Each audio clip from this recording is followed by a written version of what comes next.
प्रमाणे आपल्या भागाचे उमेदवार निर्मलाताई सोमनाथजी आढाव, जनार्दन सुधाकर कदम, मला प्रथमतः उमेदवारांच्या बाबतीत बोलावं असं वाटतं. खरं तर दोन्ही उमेदवार मला सांगत होते, काका तुम्ही काही आमच्या भागात प्रचारावर येऊ नका. तर कोपरावर जेव्हा निवडणुकीची चर्चा चालू झाली त्यावेळी त्या चर्चेमध्ये एक नाव सगळ्यात पुढे एकमताने येत होतं. निवडणुकीचं काय होईल आम्हाला माहीत नाही, पण जना कदम हा गावातल्या सर्वाधिक मताधिकारी निवडून येणार आहे ही चर्चा गावात होती. आमचे जेठाबाई मला रोज सांगायचे, रोज सकाळी जेव्हा आम्ही मॉर्निंग वॉकला बैठक करायचो, जेठाबाई मला कायम सांगायचे जना भाऊ सर्वाधिक मताधिकारी निवडून येणार. मी डिक्लेअर कॅन्डिडेट होतो. जना भाऊच्या जोडीला आता निर्मलाताई जेव्हा आल्या तेव्हा निर्मलाताई आपली जबाबदारी आता ते मताधिक्य वाढवायची.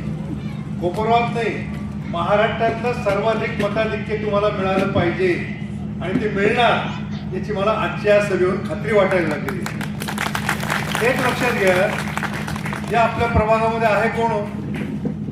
पुढच्या बाजूला बाळासाहेब आढाव, कृष्णा आढाव. पुढच्या बाजूला वार्डाची भौगोलिक रचना लक्षात घ्या. मध्ये बोरवके पण स्टेजवर आलेले आहेत, योगेश वाणी पण आलेला आहे. अजून कोण राहील आपल्या भागातलं? जेठाभाई पण आले, पटेल कंपनी, बापू पण आले, मध्ये सगळेच आले. आता राहिलं कोण या वार्डामध्ये?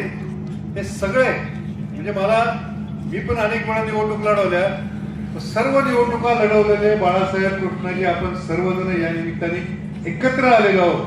त्याच्यामुळे या प्रभागामध्ये विजय हा निश्चित आणि निश्चित आहे, याविषयी माझ्या मनामध्ये कुठल्या प्रकारची शंका नाही.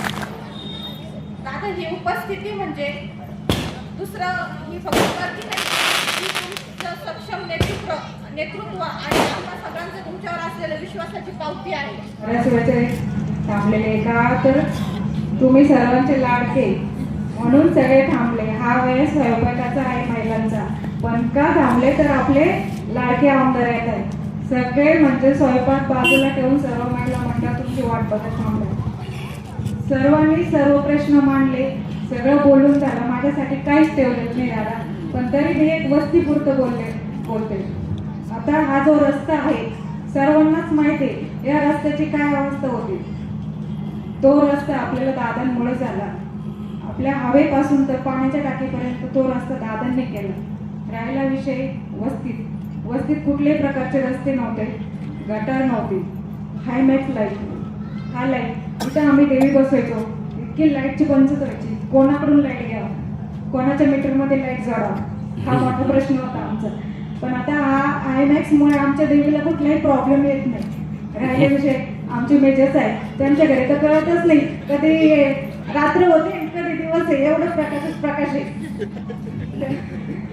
आणि हो, सर्वात महत्वाचं त्या दिवशी ती ताईला आठवण करून दिली. ताईनी पण तो मुद्दा मांडला.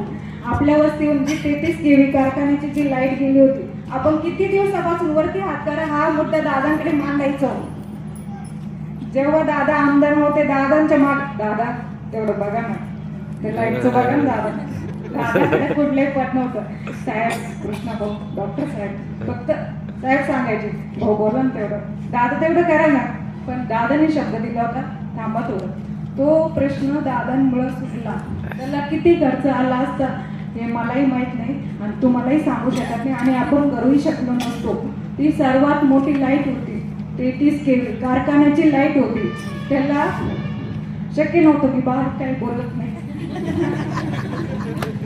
आणि सर्वात मेन प्रश्न म्हणजे गटरीचा पाण्याचा जो प्रश्न होता, बाहुलला टेन्शन आला असं ना, तर बहिणी काय बोलते. पाण्याचा प्रश्न होता. खरंच भाऊ मनापासून मी दादांचे धन्यवाद मानते. जे 28 दिवसाला पाणी होतं, खरंच खूप हाल काढले आम्ही. मला जर माहित असतं कोपरगावची जर पाण्याची अशी परिस्थिती ना, भाऊ नक्कीच विचार केला असतं कोपरगाव जाऊ पण नको. म्हणजे खरंच खूप मोठा प्रश्न होता कोपरगावला. सर्वात मोठा सासुरवास असेल तो असा असायचा, पोरी पाणी जपून वापर. गावाकडे वाढलेल्या मुली विहिरीचं पाणी नाही का, दुष्काळ असायचं, मोटरी चालू असायचं, बदाबदा ते काय म्हणतात दांडाने पाणी व्हायचं. डबादात धुणं, कपडे, भांडे सगळं काही. आम्ही गावाकडे वाढलेल्या मुली, आम्हाला एकदम मोकळं पाणी वापरायची सवय. आणि इथं आल्यानंतर सगळ्याच गोष्टीला म्हणजे आता नाव घ्यायची गरज नाही, पण एक बादलीच वापरायची बरं का. अशी इथली परिस्थिती होती आणि पाणी आल्यानंतर लाईट नसायची. तर टॉयलेटच्या टाकीत अगदी बादलींनी पाणी भरून मी आणि माझे दीर बंधू जिन्यानी वरती जाऊन त्या टाकीत आम्ही पाणी भरायचो, मग ते पाणी वापरावं लागायचं खाली. इतकी वाईट अवस्था होती पाण्याची. पाण्याविषयी बोलणं म्हणजे खूप भयंकर पाण्याचा विषय. आणि राहिलं गटरीचा प्रश्न. गटर सगळ्या ओपन होत्या. ज्या पाण्याची लाईन गेलेली असायची तिथं जर गटर असली, ते पाण्याची पाईपलाईन जर लिकेज असली तर ते गटरीचं पाणी त्या पाईपात जायचं. ते पाणी आपल्याला प्यायला यायचं. मग ते विचारू नका ते पाणी कशाचं असेल, श्वास त्याचं की सगळंच काय घालतात. मग त्यात जीव जंतू किटाणू सगळेच यायचे. इतकी घाण परिस्थिती होती कोपरगावची पाण्याची. दादा खरंच सर्व महिला पाण्याच्या विषयी तुमच्यावर सगळ्या खुश आहे. हा सर्वात मोठा प्रश्न होता, दादांनी तो मिटवला. मी सर्वांना विनंती करते, दादांनी जसा तुमच्या डोक्यावरचा हंडा खाली उतरवला, जसा तुम्ही दादांवर विश्वास दाखवला, दादांना प्रचंड बहुमताने तुम्ही विजय केला, तसंच नगर अध्यक्ष पदाचे उमेदवार श्री काकासाहेब कोटे आताच त्यांनी भाषण केलं, खूप छान बोलले. ते आपल्याला खूप वेळ दिला त्यांना सरळ म्हणजे वेळ नसते एवढा, पण आपल्याकडे खूप वेळ दिला. काकांनाही तुम्ही प्रचंड बहुमताने विजय करा. आणि त्याचबरोबर आपले नगरसेवक पदाचे उमेदवार जनभाऊ कदम आणि मी स्वतः निर्मला आराम तुम्हाला सर्वांना विनंती करते, आम्हा तिघांनाही प्रचंड बहुमताने विजय करा. एक विश्वास दाखवून बघा. या सार्वत्रिक निवडणुकीच्या प्रचाराच्या दरम्यान प्रभाग 3 मध्ये कॉर्नर सभेचं आयोजन करण्यात आलेलं आहे. बराच उशीर झालेला आहे. सर्व मतदार बंधू भगिनी अनेक जण 7 वाजेपासून या ठिकाणी आलेले आहात. मी अधिक वेळ न घेता या निमित्तानं काही गोष्टीचा उहापोह आपल्या समोर करू इच्छितो. आदरणीय काकासाहेबांसोबत मी 96-97 पासून त्या ठिकाणी त्यांच्या सेवेमध्ये आहे. दादांनाही कल्पना या गोष्टीची कल्पना आहे. आदरणीय काकांकडे मला जवळपास 27 वर्ष झालेले आहे. मी कॉलेजला जॉईन असताना SYBA शिक्षण घेत असताना काकांनी मला शिपाई पदाची नोकरी त्या ठिकाणी समतापद संस्थेमध्ये दिली आणि तेव्हापासून मी काकांचा विश्वास संपादन करून आज या इथपर्यंत पोहोचलेला आहे.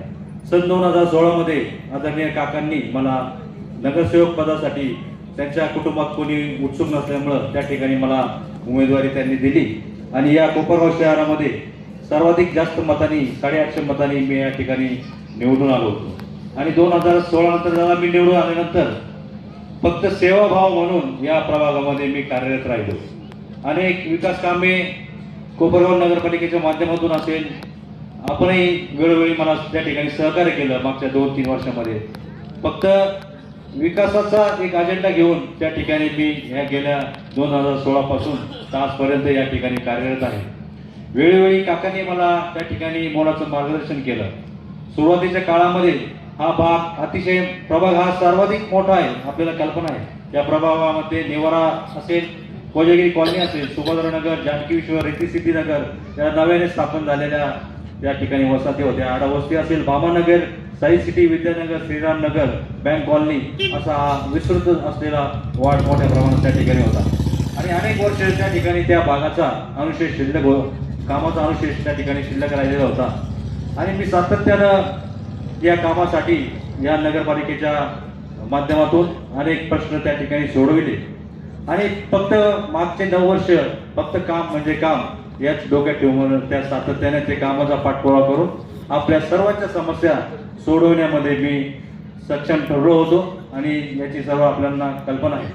परंतु गेल्या काही 10 दिवसापासून जो आपण नगरपालिकेचा प्रचार चालू आहे की त्या ठिकाणी काही जणांनी येऊन इथून सांगितलं की जनार्दन कदम यांनी आम्हाला सोडून गेले आणि त्यांनी आमच्याशी गद्दारी केली. परंतु मी आपल्याला सर्वांना सांगू इच्छितो की आदरणीय काकांनी वयाच्या 19व्या वर्षापासून मला सांभाळलेलं आहे. त्याच्यामुळे 27 वर्ष मी त्यांच्याकडे काढलेले आहे. त्याच्यामुळे मला कोणाकडे सोडून जाण्याची आवश्यकता वाटली नाही.